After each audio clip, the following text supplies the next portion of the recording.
So in this video, we're going to show you the actual template that I like to use. Now, this is just an example template. It's one that I've come up with that I think is useful. You can use it. I'll give you the link to use it, or you can just write your own based on what you think works. But what I'm doing here is I'm trying to show you a simple way of writing a plan. So here it is. It's what I call the one-page plan. And this is the one-page plan template. Realistically, for most teams, it's going to be 2 to 3 pages, but make effort to keep it brief. That's the purpose. The one-page plan is aspirational. What you do is you start off just by writing down the responsibilities. And this here would be the particular objectives, key results, and other things that you're responsible for and that this plan refers to. So usually you're planning for a team that you're managing, and there's a team that is doing various things, and part of the things they're doing is delivering the objectives and the key results, but they also have to run other things, like they have to maintain a couple of KPIs, a couple of metrics that matter. They maybe have to be responsible for a particular kind of area, right? Now, whatever that is, that might be things like compliance or something like that, right? But you paste that in there. So at the very top, you're saying, this is the team, this is the plan for this team, for this group, and here are the responsibilities. We have this objective and this key result, and you might have with team X and with team Y as necessary.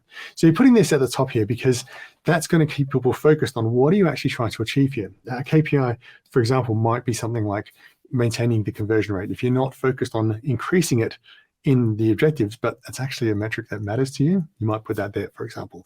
It might be ticket close rate. And again, you might have objectives and key results to make particular changes, but the KPIs are very, very important. So you can put this as a table.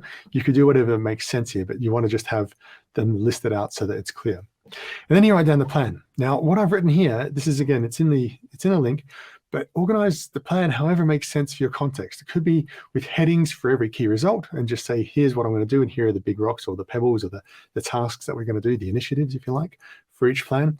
You could do it by sequentially in the sequence of things you're going to do in which order. You could do it by priority, or you could use something like big rocks, pebbles, and business as usual, or whatever else you find helpful. And you can add a short narrative where needed for clarity. So if you're going to have here big rocks and pebbles, right, you might be saying, in this narrative here, you might be saying, well, these are the big things, the biggest things we need to do to deliver this key result. And all you're doing, this is where it gets interesting. So all you're doing is you're giving the title of the thing that you're going to do, and then a brief description of 1 or 2 sentences. And then you say something about the resources and timeline. It's going to take 6 people for 2 weeks, or 6 people for 2 months, or whatever it is. And it depends on software team A, or whatever dependency it is. Now, I've written this in 1 paragraph, 1 bullet point, because what I really want you to do is to keep this brief, right? What we don't want to do is list out all of the user stories. Like, I mean, a lot of plans I've seen degenerate into here is our gallery of user stories, and it's just a ridiculously detailed plan. You're going to write this down with 1, 2, 3, here are big rocks. Same kinds of things, and you're just writing them down. Like, these are the things we're going to do. We're going to add PayPal to our checkout. We're going to spend some time doing experiments on the sign-up form, on the address entry form, right? We're going to make the checkout mobile responsive, right? Whatever we're going to do here, right? And you probably don't want more than 3 of them for a quarter, but whatever you have, put there. And then you have pebbles, the smaller projects, and these ones here, you don't really need to do the analysis on how much resources, unless it's really important. Like, if it's pretty big, you probably do need to say something, but maybe you'll say it depends on this team if you need to, but generally these are small things. And think about the big rocks and the pebbles. The pebbles are the things you can put around. So these are the things you're going to do. It's almost like your list of initiatives. And then you might have your business as usual processes. Things like, we also close bugs on a regular basis, or we spend about 2 people per, two people doing this of our 8 people, or whatever it is, 25% of our staff, or whatever regular process that you're doing. Now, in some teams, you're going to have more regular process than you'll have change work, and that's okay, right? Point is, write this down so you've got understanding what it is. You will find it valuable writing this down to make sure, especially when you're working with your colleagues on this, because some of your colleagues may not realize that you can't spend all your resources on these big rocks because you have these massive processes that you need to make clear. So you're trying to help people that you're collaborating with understand where these resources are going and what they have to do. Okay, so now we have also non-plan. And these are sort of as for plan, like same kinds of things, but list out things that someone else may expect that you will do, but you're not going to do. Right? Things that are good ideas that you've traded off to do the things that are in your plan. So you've decided, for example, you're going to do PayPal, you're going to do mobile responsive checkout, you're going to optimize the address entry fields in order to increase conversion rate, but you're not doing any work at all with, for example, changing the delivery promise or the way the delivery is communicated or something like that. You're not focusing on that.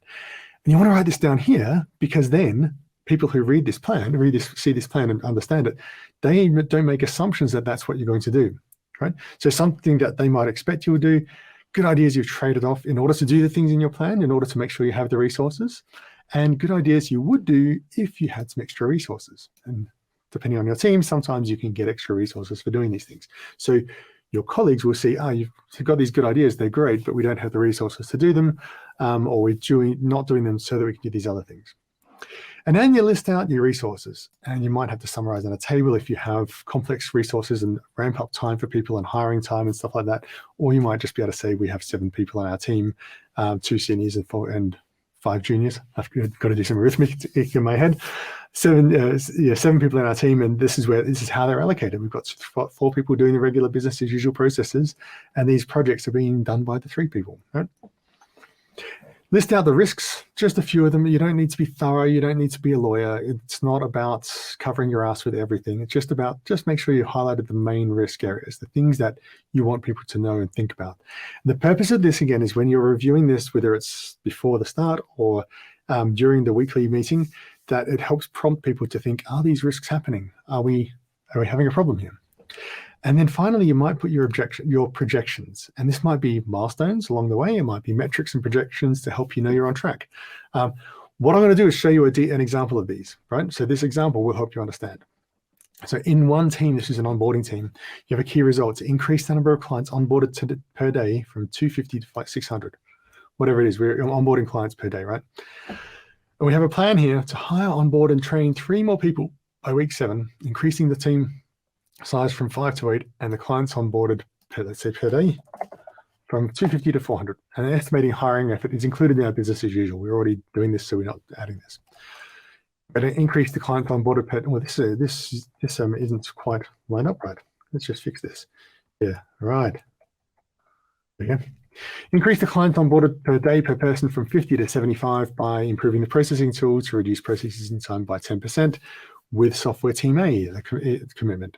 ETA is week 5 in Q4. Right. Now, the reason you have this here is because when the software team reviews this, they need to know, I committed to doing that, and have I committed this? And if they say we're not committed, then you know that this is a problem, and you can then adapt your plan to know this, or you can negotiate with them to make sure they are committing to do it. And you don't need much more than this. It's not like you need to have the full definition of it or anything like that. You need to understand. They need to understand approximately the scope of this or the size of it, but that's about it. Improving our client self-service documentation to reduce support requests from 1.8 per client to 0.5 per client. And we'll do this by addressing the top 7 request types, right? Now, all this detail here, this makes sense if you're running a client onboarding team or a client service team. These kinds of things make a lot of sense. What's really interesting is when you review this with your colleagues who don't run client onboarding teams, they get to understand your business and what you're doing in your team. In the ways you'd like to think about this.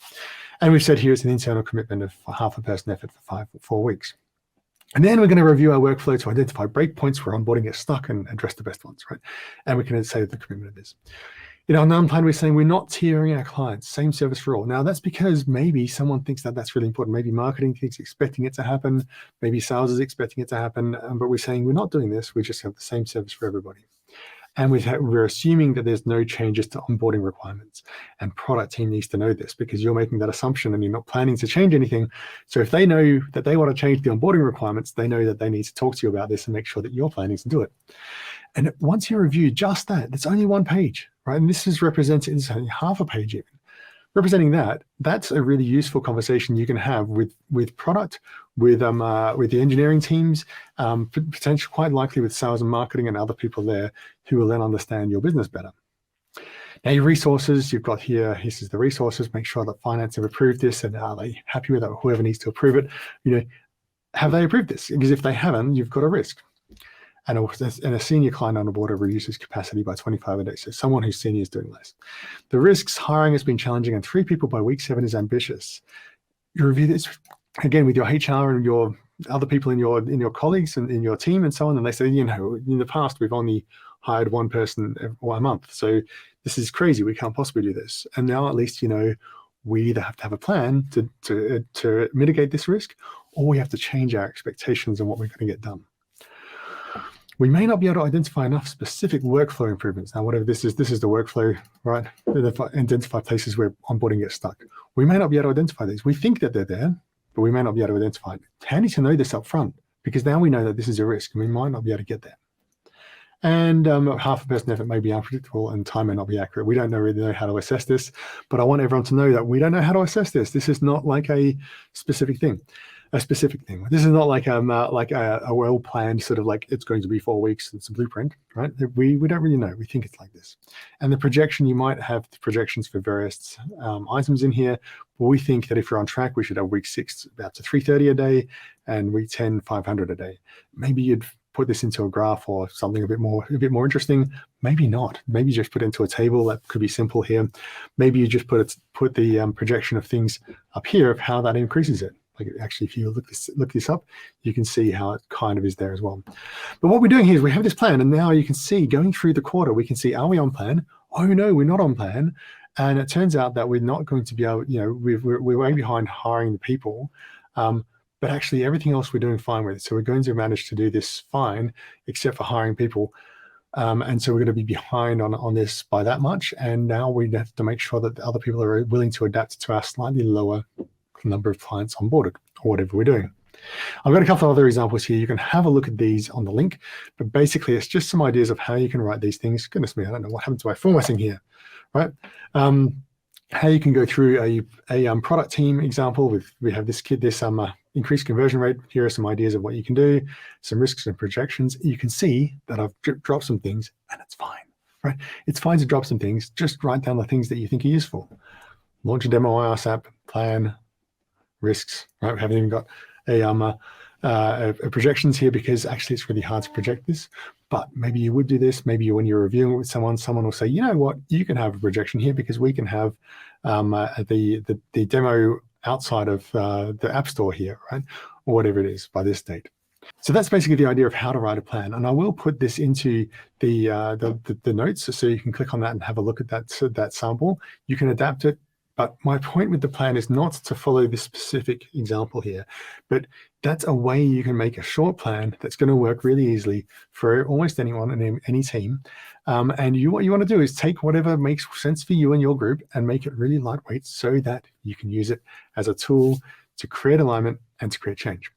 To create alignment and to assess changes, right? In the next video, we're just going to talk about that review and align process.